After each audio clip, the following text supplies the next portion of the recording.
ಕರ್ತನಲ್ಲಿ ಪ್ರೀತಿಯುಳ್ಳ ದೇವಜನರೇ, ಸೊ ದೇವರು ನಮ್ಮನ್ನ ನನಗೋಸ್ಕರ ಎಲ್ಲಾ ರೀತಿಯಿಂದಲೂ ಏನ್ ಮಾಡಿದ್ದಾನೆ, ಆಶೀರ್ವಾದ ಮಾಡಿದ್ದಾನೆ. ನಮ್ಮನ್ನ ಆತ್ಮಿಕವಾಗಿ, ನಮ್ಮನ್ನ ದೈಹಿಕವಾಗಿ ಮತ್ತು ನಮ್ಮನ್ನ ಸಾಮಾಜಿಕವಾಗಿ ಆಶೀರ್ವಾದ ಮಾಡಿದ್ದಾನೆ. ನಮ್ಮನ್ನ ಪರಲೋಕದಲ್ಲಿಯೂ ನಮ್ಮನ್ನ ಆಶೀರ್ವಾದ ಮಾಡಿದ್ದಾನೆ, ಭೂಲೋಕದಲ್ಲಿಯೂ ನಮ್ಮನ್ನ ಆಶೀರ್ವಾದ ಮಾಡಿದ್ದಾನೆ. ನಮ್ಮನ್ನ ವರ್ತಮಾನ ಕಾಲದಲ್ಲೂ ಆಶೀರ್ವಾದ ಮಾಡ್ತಾ ಇದ್ದಾನೆ, ನಮ್ಮನ್ನ ಭವಿಷ್ಯತ್ತಿನ ಕಾಲದಲ್ಲಿ ಆಶೀರ್ವಾದ ಮಾಡ್ತಾನೆ ಮತ್ತು ನಮ್ಮನ್ನ ಭೂತ ಕಾಲದಲ್ಲಿ ಸಹ ಆಶೀರ್ವಾದ ಮಾಡಿದ್ದಾನೆ. ಕರ್ತನು ಮಾಡದೇ ಇರುವಂಥದ್ದು ಒಂದು ಇಲ್ಲ. ಯಾರಿಗಾಗಿ? ನಮಗಾಗಿ. ನಾವು ಇವತ್ತು ಬಹಳ ಹೆಚ್ಚು ಅದಕ್ಕಾಗಿ ಕರ್ತನ ಮುಂದೆ ಸ್ತೋತ್ರ ಹೇಳೋಣ, ಕರ್ತನಲ್ಲಿ ಹಿಗ್ಗೋಣ, ಕರ್ತನಲ್ಲಿ ನಾವು ಏನ್ ಮಾಡೋಣ, ಸಂತೋಷ ಪಡೋಣ. ಯಾಕಂದರೆ ನಾವು ನೋಡ್ತೇವೆ ರೋಮಾಪುರ 8:28 ಆತನ ಸಂಕಲ್ಪದ ಮೇರೆಗೆ ಕರೆಯಲ್ಪಟ್ಟು ಆತನನ್ನ ಪ್ರೀತಿಸುವ ಹಿತಕ್ಕಾಗಿ ಎಲ್ಲ ಕಾರ್ಯಗಳು ಅನುಕೂಲ ಆಗ್ತವೆ.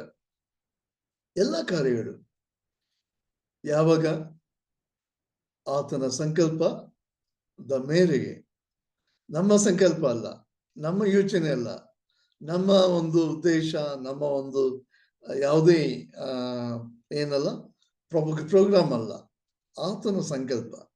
ಅದನ್ನ ನಾವು ಇವತ್ತು ನಂಬಿದ್ರೆ ನಾವು ಸಮಾಧಾನ ಹೊಂದ್ತೇವೆ.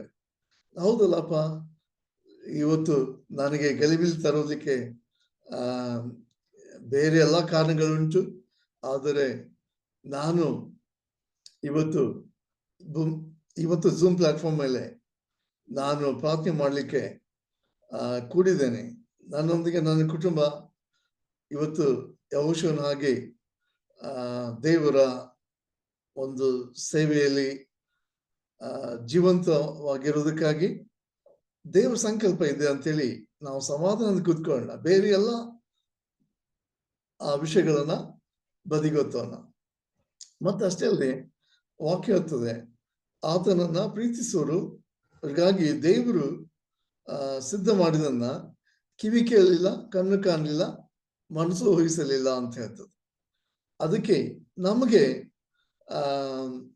ಯಾವಾಗ್ಲೂ ದೇವರು ಅಂದರೆ ಯಾವಾಗ್ಲೂ ನಮಗೆ ಏನಾಗಿದೆ, ಕರುಣೆ, ದಯೆ, ಕೃಪೆ ನಮ್ಗೆ ಸಿಕ್ಕದ್ರಿಂದ ನಾವು ಪ್ರತಿದಿನ ಜೀವಿಸ್ತಾ ಇದ್ದೇವೆ. ಹೌದು, ದೇವರು ಅಂದರೆ ಈ ದಿನಗಳಲ್ಲಿ ಏನ್ ಮಾಡ್ತಾ ಇದ್ದಾರೆ, ದೇವರ ವಾಕ್ಯದ ಬದಿಗೊತ್ತಿ ಮನುಷ್ಯನು ದೇವರು ಅಂತಂದ್ರೆ ಬೇರೆ ಬೇರೆ ಆದ ತನ್ನ ಕಲ್ಪನೆ, ಬೇರೆ ಬೇರೆ ಆದ ಅಭಿಪ್ರಾಯ, ಬೇರೆ ಬೇರೆ ಆದ ತನ್ನ ಏನು ಏನು ಆತನ ಏನು ಏನು ಆ ಕಲ್ಪನೆ ಇದೆಯಲ್ಲ, ಭಾವನೆ ಇದೆಯಲ್ಲ, ಏನು ಆತನ ಬಗ್ಗೆ ಆತನು ಮನಸ್ಸಿನಲ್ಲಿ ಊಹಿಸ್ತಾನಲ್ವಾ, ಅದನ್ನೇ ಇವತ್ತು ಹೆಚ್ಚು ಲೋಕದಲ್ಲಿ ನಾವು ನೋಡ್ತಾ ಇದ್ದೇವೆ. ಯಾಕಂದ್ರೆ ಜನರು ದೇವರಂದರೆ ಭಿನ್ನಾಭಿಪ್ರಾಯಗಳು ಬಹಳ ಇವೆ. ದೇವರಂದರೆ ಸರಿಯಾದ ಒಂದು ದೃಷ್ಟಿಕೋನ ಇಲ್ಲ. ದೇವರಂದರೆ ಬಹಳ ಹೆಚ್ಚು ಈ ದಿನಗಳಲ್ಲಿ ನಾವು ನೋಡ್ತಾ ಇದ್ದೇವೆ, ದೇವರ ಬಗ್ಗೆ ಬಹಳ ತಪ್ಪಾದ ಒಂದು ನಂಬಿಕೆಗಳು ಸಹ ಏನಾಗಿವೆ ಲೋಕದಲ್ಲಿ. ಇವತ್ತು ಪ್ರತಿ ಮನುಷ್ಯನನ್ನ ಆಳ್ತಾ ಇವೆ, ಮನುಷ್ಯನನ್ನ ಕಂಟ್ರೋಲ್ ಮಾಡ್ತಾ ಇವೆ, ಮನುಷ್ಯನನ್ನ ಹತೋಟಿಯಲ್ಲಿ ತೆಗೆದುಕೊಳ್ತಾ ಇವೆ. ಆ ಮನುಷ್ಯನು ಆ ಒಂದು ತನ್ನದೇ ಆದ ಬುದ್ಧಿ ಜ್ಞಾನ, ತನ್ನೇ ಆದ ಒಂದು ಸಾಮರ್ಥ್ಯ, ತನ್ನದೇ ಆದ ಒಂದು ಊಹಾಪೋಹಗಳನ್ನು ಇಟ್ಕೊಂಡು ದೇವರನ್ನ ಏನ್ ಮಾಡ್ತಾ ಇದ್ದಾನೆ, ಆತನು ಆ ರೀತಿಯಲ್ಲಿ ಆತನ ಬಗ್ಗೆ ಏನ್ ಮಾಡ್ತಾ ಇದ್ದಾನೆ, ತನ್ನ ದಿನನಿತ್ಯದ ಜೀವಿತದಲ್ಲಿ ಅದನ್ನ ತನ್ನ ಕ್ರಿಯೆಗಳ ಮೂಲಕ ಆತನ ಏನ್ ಮಾಡ್ತಾ ಇದ್ದಾನೆ, ಅದನ್ನ ವ್ಯಕ್ತಪಡಿಸ್ತಾ ಇದ್ದಾನೆ. ಅದಕ್ಕೆ ಏನಾಗಿದೆ, ನಾವು ನೋಡ್ತೇವೆ wrong doctrine leads to wrong living, right doctrine leads to right living. ಸರಿಯಾದ ಬೋಧನೆ ಇಲ್ಲದೆ ಹೋದರೆ, ಅದಕ್ಕೆ ಇವತ್ತು ನಾವು ದೇವರ ವಾಕ್ಯದ ಆಧಾರದ ಮೇಲೆ ಪ್ರಾರ್ಥನೆಯನ್ನು ಹೆಚ್ಚಾಗಿ ನಾವು ಮಾಡುವುದನ್ನು ಕಲಿಯಬೇಕಾಗಿದೆ. ಯಾಕಂದ್ರೆ ಸರಿಯಾದ ರೀತಿಯಲ್ಲಿ ದೇವರ ವಾಕ್ಯ ನಮಗೆ ಪ್ರಾರ್ಥನೆ ಮಾಡುವುದನ್ನ ಅದು ನಮಗೆ ಏನ್ ಮಾಡ್ತದೆ, ಬೋಧಿಸ್ತದೆ, ಅದನ್ನ ನಮಗೆ ಆಜ್ಞಾಪಿಸ್ತದೆ. ಅದನ್ನ ನಾವು ಕೈಕೊಂಡವರಾಗಿ ನಾವು ನಮ್ಮ ಒಂದು ಜೀವಿತವನ್ನ ಜೀವಿಸಬೇಕಾಗಿದೆ. ಇವತ್ತು ಬನ್ನಿರಿ, ನಾವು ಈ ಒಂದು ಸಂದರ್ಭದಲ್ಲಿ ಎಫೆಸದವರಿಗೆ ಬರೆದ ಪತ್ರಿಕೆಯಲ್ಲಿ 1ನೇ ಅಧ್ಯಾಯ 18-19 ವಚನದಲ್ಲಿ ನಾವು ನೋಡ್ತೇವೆ. ಏನಂದ್ರೆ, ಮೊದಲು ನಂಬಿಕೆ ಏನಾಗಿದೆ, ಮೊದಲು ನಂಬಿಕೆ ಅದು ಏನ್ ಮಾಡ್ಬೇಕಾಗಿದೆ, ನಮ್ಮ ಜೀವಿತವನ್ನ ಅದು ಹತೋಟಿಯಲ್ಲಿ ಇಟ್ಕೊಳ್ಬೇಕಾಗಿದೆ. ನಾವು ಇವತ್ತು ಕರ್ತನಾದ ಯೇಸುವನ್ನ ನಂಬಿದ್ದರಿಂದ ನಾವು ಏನಾಗಿದ್ದೇವೆ, ದೇವರ ವಾಕ್ಯದ ಪ್ರಕಾರ ಲೋಕವನ್ನ ಜಯಿಸಿದ ನಂಬಿಕೆ ಅಂತ ಅಂದ್ಮೇಲೆ ನಾವು ಲೋಕದಲ್ಲಿ ಏನಾಗಿದ್ದೇವೆ, ಜಯಶಾಲಿಗಳಾಗಿ ಜೀವಿಸ್ತಾ ಇದ್ದೇವೆ. ನಾವು ಲೋಕದಲ್ಲಿ ಸೋತು ಹೋಗ್ತಾ ಇಲ್ಲ. ಯಾವುದೇ ನಮಗೆ ಸವಾಲುಗಳನ್ನು ತರುವಂತ ಇದರಲ್ಲಿ ನಾವು ಸೋತು ಹೋಗೋದಿಲ್ಲ. ನಾವು ಯಾವುದೇ ಸಾಧನೆ ಮಾಡೋದಕ್ಕೆ ಆಗದೆ ಹೋದ್ರೆ ನಾವು ಸೋತು ಹೋಗೋದಿಲ್ಲ. ನಾವು ಯಾವುದೇ ಲೋಕದಲ್ಲಿ ಒಂದು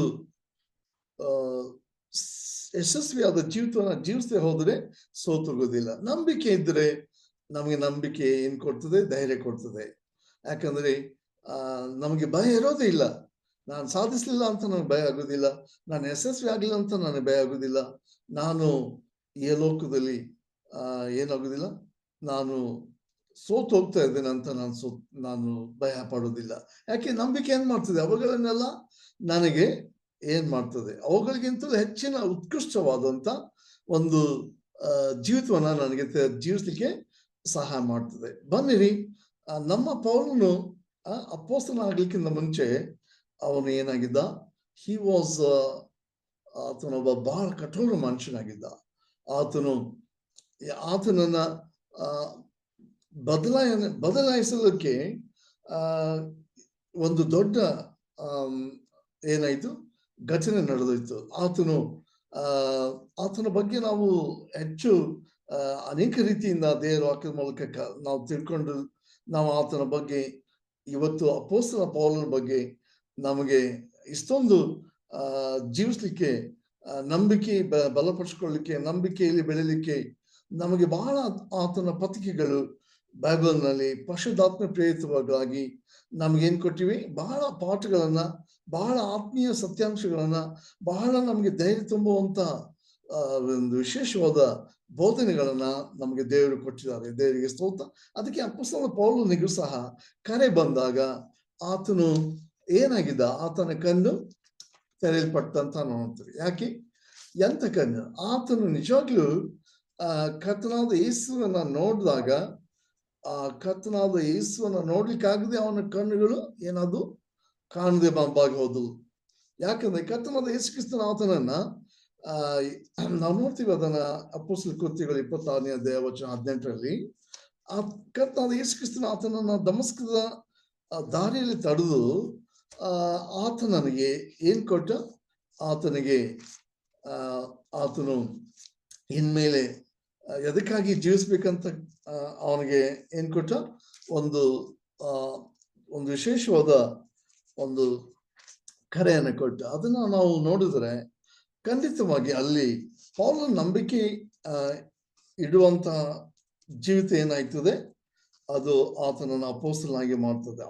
ಅಂದರೆ ನಂಬಿಕೆ ಇಟ್ಟವನಾಗಿ ಆತನು ನಂಬಿಕೆ ಇಡಬೇಕಾದ ಅವಶ್ಯಕತೆ ಪ್ರತಿಯೊಬ್ಬ ಪಾಪಿಗೆ ಇದೆ. ಯಾಕಂದ್ರೆ ಪಾಪ ಪರಿಹಾರ ಇಲ್ಲದೆ ರಕ್ತದಾರದೇ ಪಾಪ ಪರಿಹಾರ ಇಲ್ಲ. ಮತ್ತು ನಾವು ನೋಡ್ತೇವೆ, ಆತನು ಏನ್ ಮಾಡ್ಬಿಟ್ಟ, ಎಂತ ನಂಬಿಕೆಯ ಬಗ್ಗೆ ಮಾತಾಡಿದ.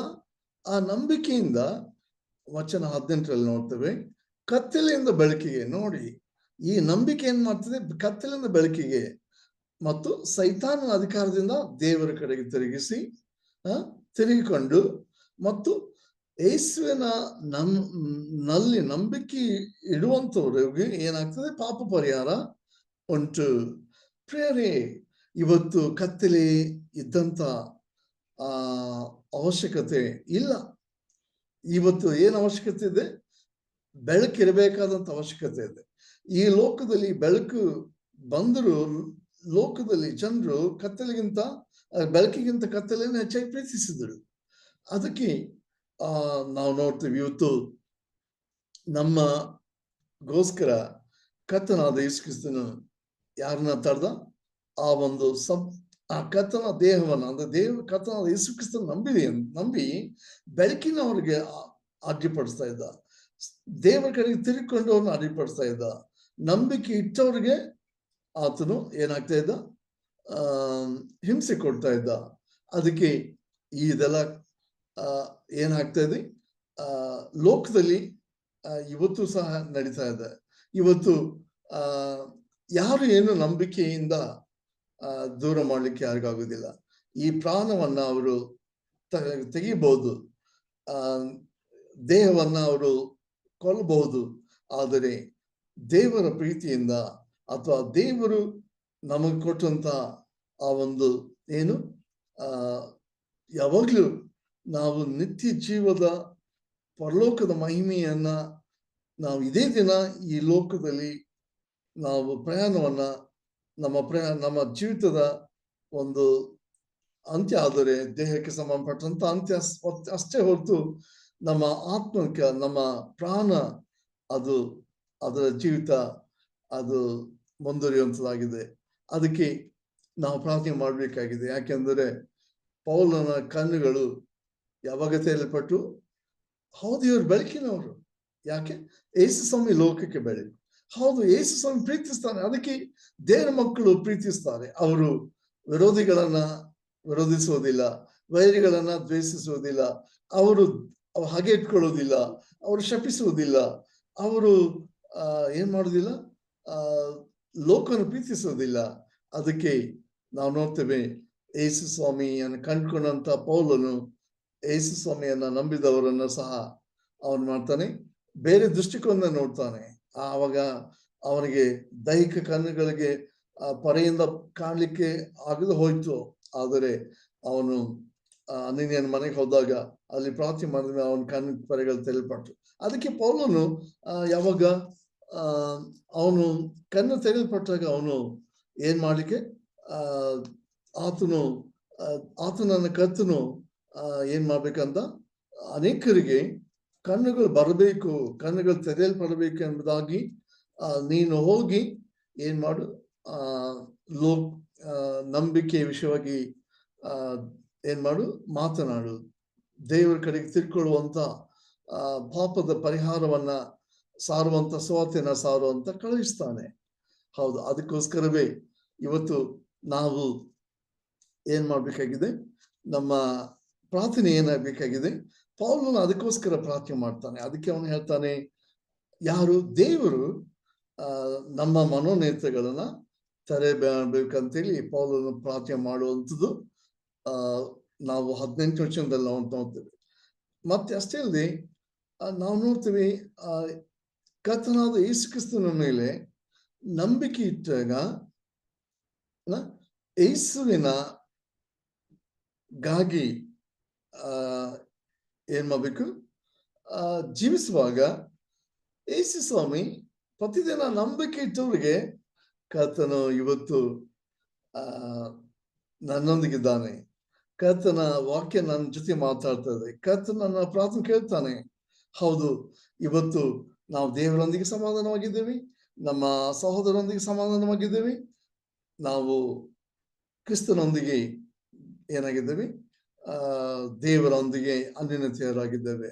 ಪರಿಶುದ್ಧ ದೇವರ ಈ ಒಂದು ಬಹಳ ಅಮೂಲ್ಯವಾದಂತ ಈ ಬಾಂಧವ್ಯ ಇದೇನ್ ಮಾಡ್ತಾ ಇದೆ?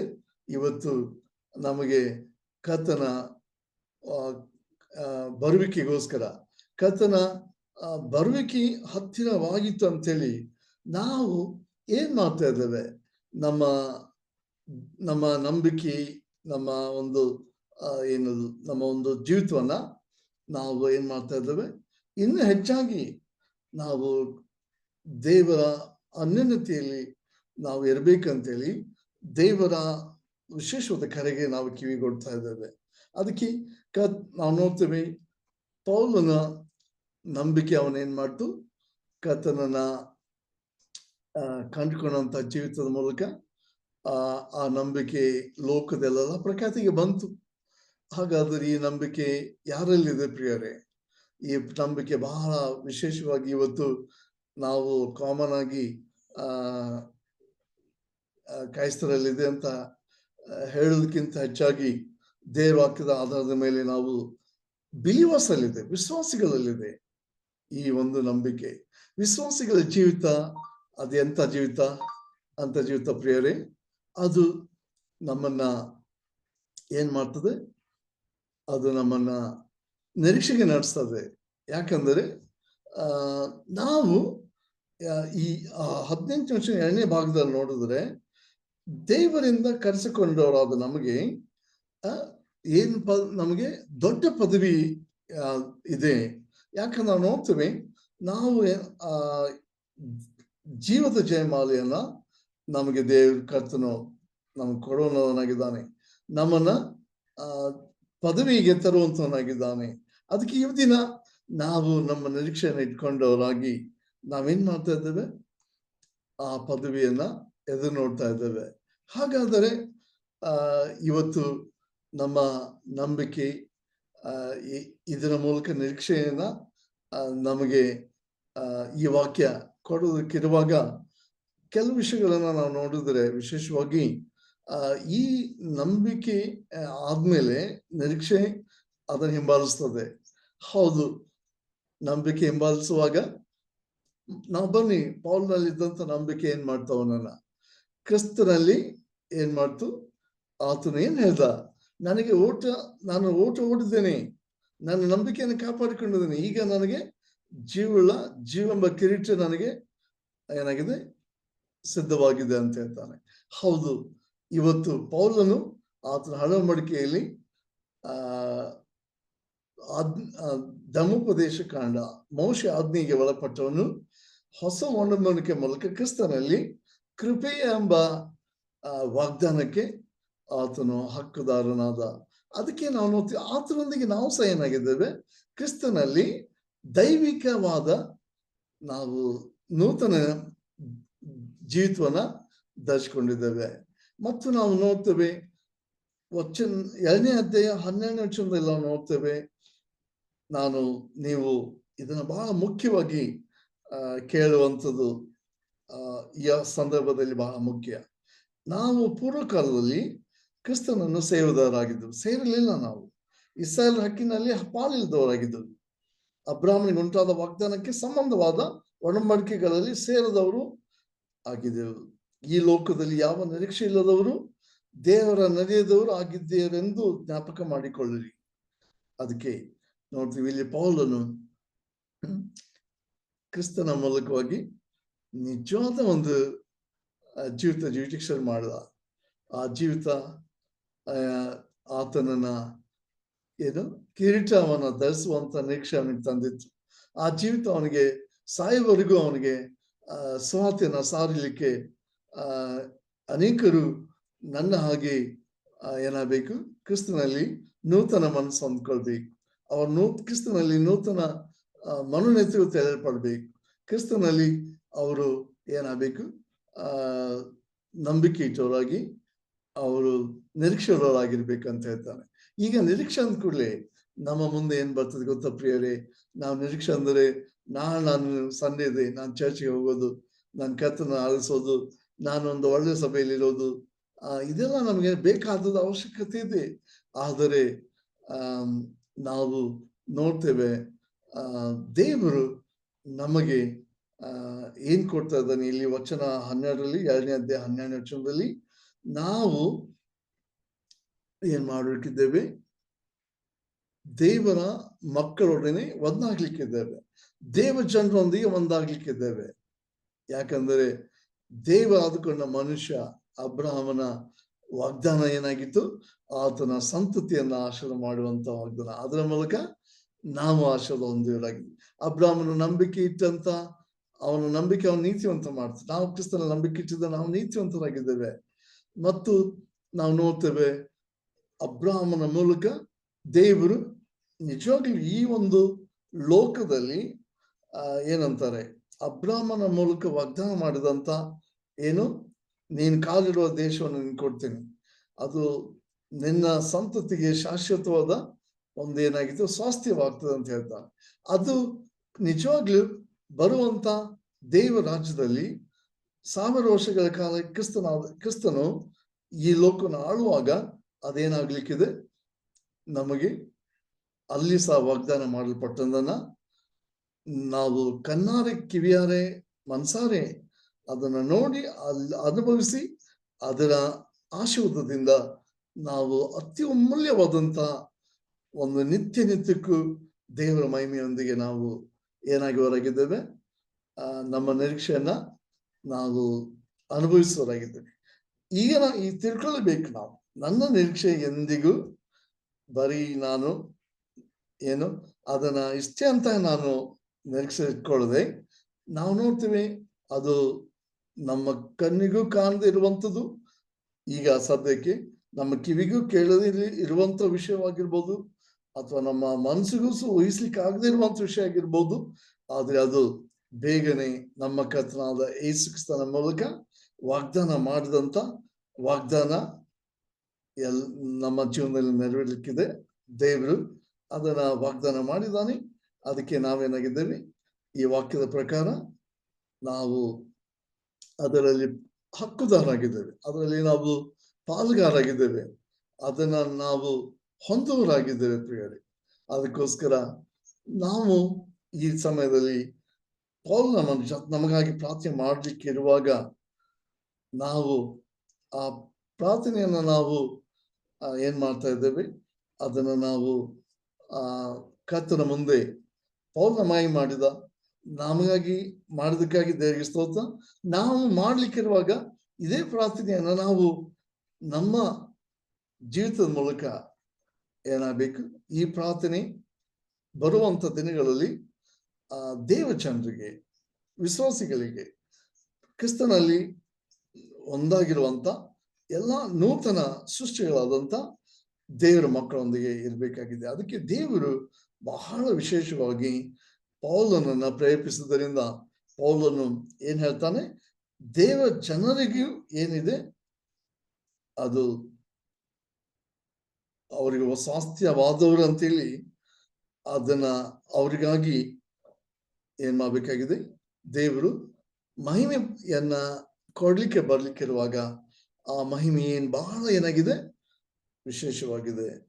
ಆ ಮಹಿಮೆ ಎಂಥದಂತೇಳಿ ನಾವು ನಂಬೋದ್ರ ಮೂಲಕ ನಾವೇನಾಗ್ತೇವೆ, ದೇವರು ಸಾಧಿಸುವುದನ್ನ ಏನಾಗಿದೆ, ಆತನ ಪರಾಕ್ರಮ ಅದನ್ನ ಸಾಧಿಸ್ತದೆ.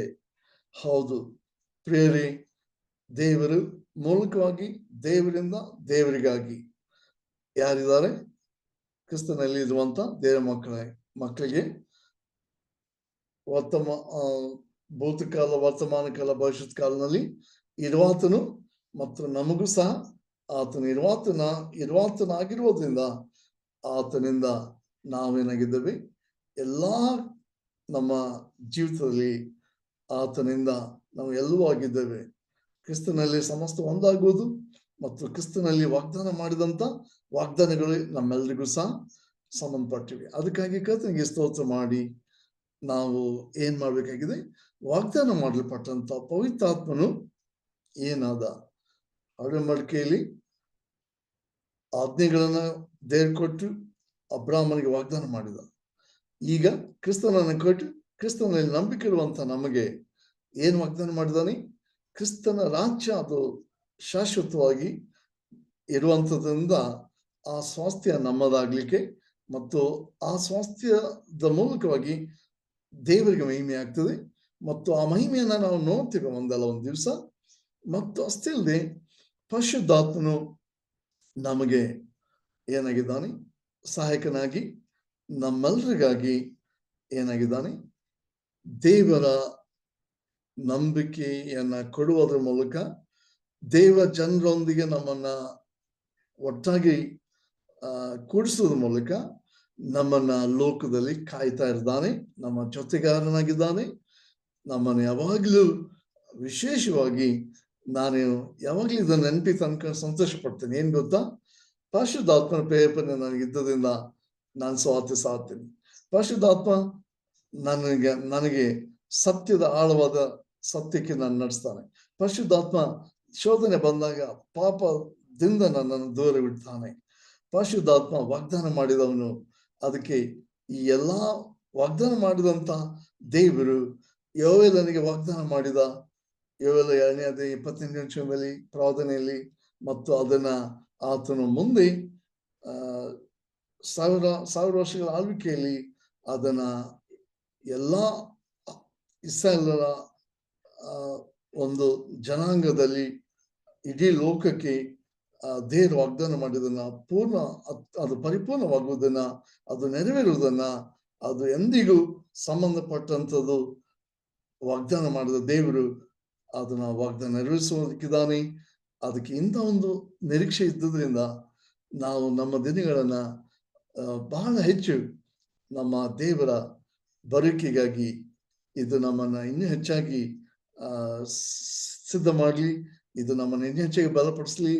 ನಾವು ಕರ್ತನಿಗಾಗಿ ಜೀವಿಸುವುದಾದರೆ ನಾವು ನಮ್ಮ ಜೀವಿತ ಸಾರ್ಥಕವಾಗಿ ತೋರ್ತ ಅಂತ ಹೇಳುವುದರಲ್ಲಿ ಮತ್ತು ಕರ್ತನಲ್ಲಿ ಒಂದಾಗಿರುವುದರಿಂದ ನಾವು ಈ ಲೋಕದಲ್ಲಿ ಏನಾಗೋರಾಗಿದ್ದೇವೆ, ಭಯಪಡದೆ ನಾವು ಧೈರ್ಯವಾಗಿ ಲೋಕದಲ್ಲಿ ಕರ್ತನ ನಾವು ಮಹಿಪಡಿಸ್ಲಿಕ್ಕಿದ್ದೇವೆ. ಇಂಥ ಒಂದು ಆಶೀರ್ವಾದವನ್ನ ದೇವರು ನಮ್ಮೆಲ್ಲರಿಗೂ ಕೊಡುವುದರ ಮೂಲಕ ಆತನಿಗೆ ಮಹಿಮೆಯಾಗಲಿ ಮತ್ತು ಆತನ ನಾಮ ಘನತೆ ಗೌರವ ಹೊಂದಲಿ. ಹೀಗೆ ಕರ್ತನು ಅನೇಕ ವಿಷಯಗಳನ್ನ ಎಫೆಸ ಪತ್ರಿಕೆಯಲ್ಲಿ ನಮಗೆ ಅದ್ಭುತವಾದ ರೀತಿಯಲ್ಲಿ ನಮಗೋಸ್ಕರ ಆತನ ವ್ಯಕ್ತಪಡಿಸ್ತಾ ಇದ್ದಾನೆ. ಇದನ್ನ ನಾವು ಕೇಳಿದ್ರಿಂದ ಇವತ್ತು ನಮಗೆ ಕೊಟ್ಟಂತ ದೇವರ ವಾಕ್ಯ, ಸತ್ಯವಾಕ್ಯ, ವೇದವಾಕ್ಯ ಅದು ನಮ್ಮ ಜೀವಿತಕ್ಕೆ ಪುಷ್ಟಿಕರಣ ಕೊಡ್ತಾ ಇದೆ. ಈ ನಮ್ಮ ಜೀವಿತಕ್ಕೆ ಇದು ಅರ್ಥಗರ್ಭಿತವನ್ನ ತರ್ತಾ ಇದೆ. ಹೀಗೆ ಈ ಉದ್ದೇಶ ದೇವರ ಉದ್ದೇಶ ಆಗಿದ್ದರಿಂದ ನಾವು ಹೀಗೆ ಕರ್ತನಲ್ಲಿ ಯಾವಾಗಲೂ ಐಕ್ಯರಾಗಿದ್ದು ಕರ್ತನನ್ನ ಮಹಿಮೆಪಡಿಸುತ್ತಾ ಕರ್ತನ ನಾಮದ ಗಂತಿಗೋಸ್ಕರ ಮಹಿಮೆಗೋಸ್ಕರ ನಾವು ಜೀವಿಸೋಣ. ದೇವರಿಗೆ ಘನ ಮಾನ ಮಹಿಮೆ ಉಂಟಾಗಲಿ. ಈ ವಾಕ್ಯವನ್ನು ಕರ್ತನ ನಮ್ಮೆಲ್ಲ ಆತ್ಮವಾಗಿ ಆಶೀರ್ವದಿಸಲಿ. Thank you and God bless.